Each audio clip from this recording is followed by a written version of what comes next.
Hello guys, welcome to TechPlus Lab, and today I'm going to review a headset that's probably the best headset across the globe because it's top rated across every marketplace that's available around the globe. And that is the ONEODIO Studio Pro whatever. It's funny how many variants that these guys actually put out with the same name or different names, but they are all one and the same with little bit of modifications. I know this brand since it's named as Inona. They offered only one kind of headset back then with the bigger, thicker pads and a rich red lining, which now they call the OneAudio Pro 50s, which is crazy because they're all the same headsets. Now, I don't own all the three models of these, but you can clearly know that by actually doing a little bit of research on these. For example, there is a guy who bought both Pro 30 and a Pro 50, and he clearly claims that both are exactly the same except for a bit of a different stitching around the leather paddings on the head or headband and in the ear pads. And then there is a guy who bought Pro 10 and a Pro 50, and he claims that the difference between Pro 10 and Pro 50 is almost negligible, and that difference could be, in my opinion, just because of the thicker pads. I also asked one of my online friends to swap the pads of Pro 10s with Pro 50s, and he said that Pro 10s with Pro 50s pads it sounded exactly like Pro 50s. With this research, I went with the Pro 10s, and I'm glad I did, and I'll let you know why that in a second. But I had a lot of things to share about this one. Although there are several reviews of these, I think I do have a little bit more to tell you guys. Now with all this, I'm not asking you guys to choose Pro 10s or Pro 50s based on this opinion because I haven't actually tested both of these, but I'm mostly sure that both of these are exactly the same headsets. So let's call them the OneAudio Studio Pros from now on without any numbering scheme. But do your research, and if you think you can get Pro 50s, go ahead, but this is just my opinion.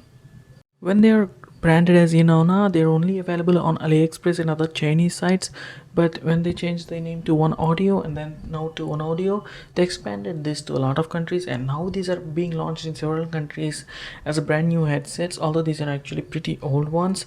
Like since when they released like about almost 5 years ago, or even long back. I have been seeing these for quite a long time. Now let me give you guys a single line review for those of you who are in a hurry or wants to leave this video early.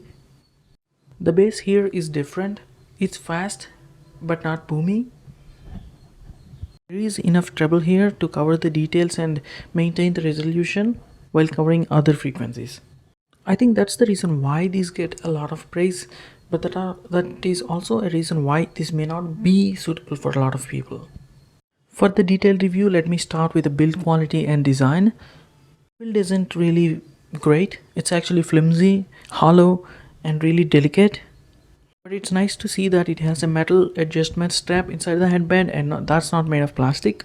The cool vinyl disc kind of design on the head caps, the radial sunburst design, is actually pretty good, but it attracts a lot of dust because it's groovy, and dust can easily settle on that, especially if you live in a place where the dust gathers a lot quicker.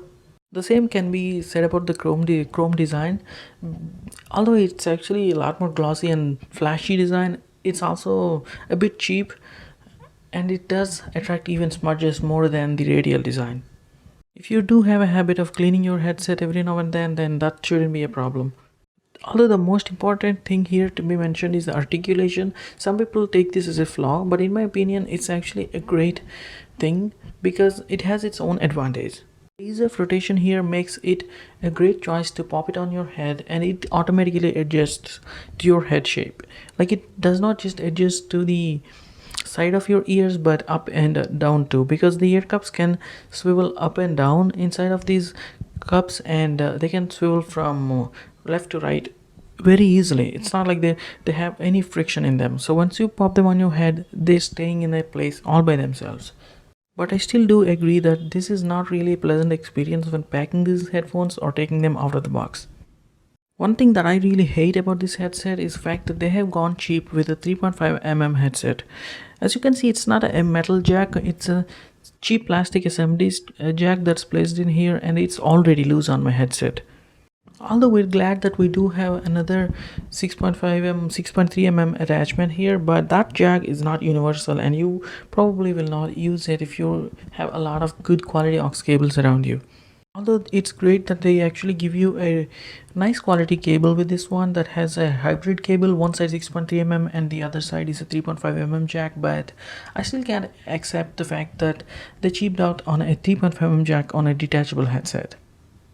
These ear pads actually surprised me. These are less sweaty and are quite comfortable actually. Although these are not the thick pads like on the Pro 50s, as I mentioned before, this is the reason why I said I'm glad I went with these. Once I wore these, I had no reason to actually switch to thicker pads or to buy another set of thicker pads from Brainwaves or Dakoni, because the stock pads are actually pretty comfortable for me. And now I don't have a reason to switch to another great quality pads or aftermarket pads, and if I want to I can switch to them with the same price as I would go with the Pro 50s, but until then I'm keeping these pads and I'm not changing these. But as I told you many times, comfort is subjective and you may not feel as comfortable as I do with these stock pads, so you may want to look at other options or just want to grab another pair of Daconis or Brainwaves along with this headset. Ear cups are big, but not too big like a actual studio monitor headsets like the Samsungs. So they do sit on my ear, but only on the bottom part of my ear, which doesn't bother me at all. I don't even know that I'm wearing these until I sweat a lot and I had to remove the cups and then wear them again. And that takes a lot of time too, so we don't have to worry about that either. So overall comfort for me is excellent. And another reason for that comfort is I think the clamping force. The clamping force here is not a lot. It is there, but it's just there. And it's enough to not let them fall off of your head, but it's not too much. For I do have a bigger head and I still don't feel that the clamping force on these is a lot. Now let's get into sound in detail. Now I do like what OneOdio did with these drivers and the housing. The sound of this headset is unlike anything that I have heard at this price point. I don't mean it's good or bad. You would have to decide whether it's good or bad for you after listening to these headphones. But I'm going to give you a straight up opinion on how the frequencies get affected with these drivers. What I mean by that can be explained easily through how the bass sounds from these headsets. Here is not at all boomy and it's fast, both of which cannot be found on a headsets at this price point. To explain this more clearly, when bass notes appears in music, you hear them really clearly, but they do disappear instantaneously right after the bass notes disappears in the music. It doesn't really flood the other frequencies, or it doesn't even stay longer for you to feel the bass sometimes. Now this is the tricky part because most of the people who need headsets expect them to deliver the boomy bass, like something great for the movies and all. Now it's not like this is bad for movies, in fact it's really good for movies, but it's not the kind of bass that many people would expect and say wow to.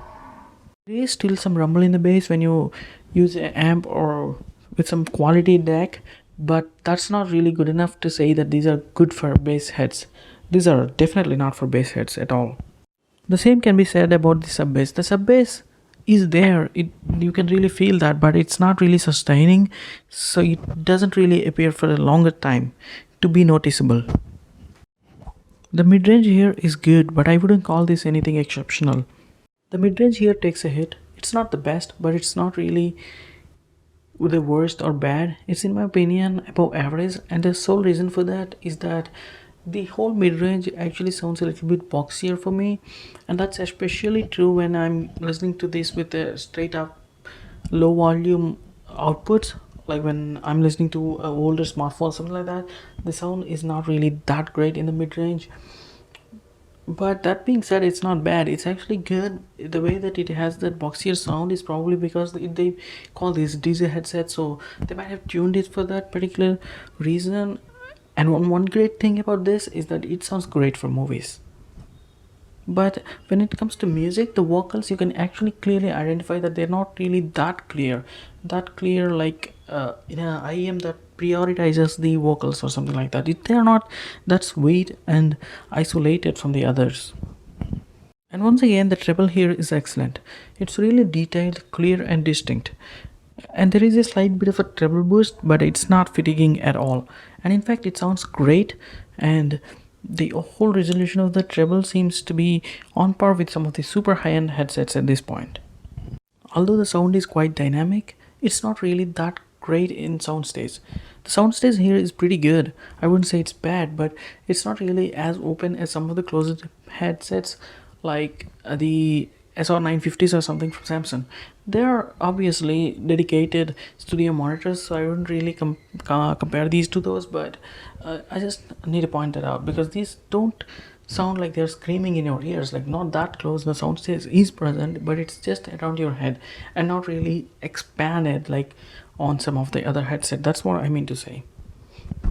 Overall, I do think that these are not really overhyped because these do have the distinctive sound signature, but at the same time I just couldn't say that go grab these like most of the other people did. These are not really that great for everyone, and based on this sound signature that I explained to you guys, I think you can understand that there could be a lot of people who might actually not like these. And although for people like me who use multiple headsets, this is a great steal at this price point. But if you're kind of a person who uses this as the only headset, then I think you might be missing out on a lot of better sound signatures and fun listening experiences. So I don't know, you have to decide whether you need this kind of sound signature or not. As I told you, this does not fulfill the needs of a boomy bass heads, and nor it is an actual studio monitor as they claim. The sound signature is not flat at all, so it's not exactly suitable for studio monitoring either. That it comes with a 6.3 mm jack and a hybrid cable, this might be suitable for a DJs, but I highly doubt that too, because I mean this kind of a sound signature is not something that they would be looking into either.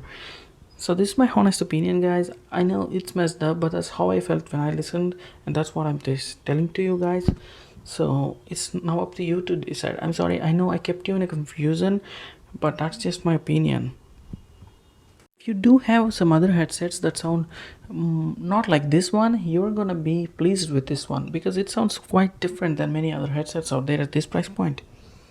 And if you do watch a lot of movies and not a big fan of a overpowered boomy bass, then you might like these too. And that's it for the video, guys. It comes with the usual stuff, including something extra like a carrying pouch and a splitter cable, and of course this coil cable, as I told you already. So thank you for watching. Hope you have a great day.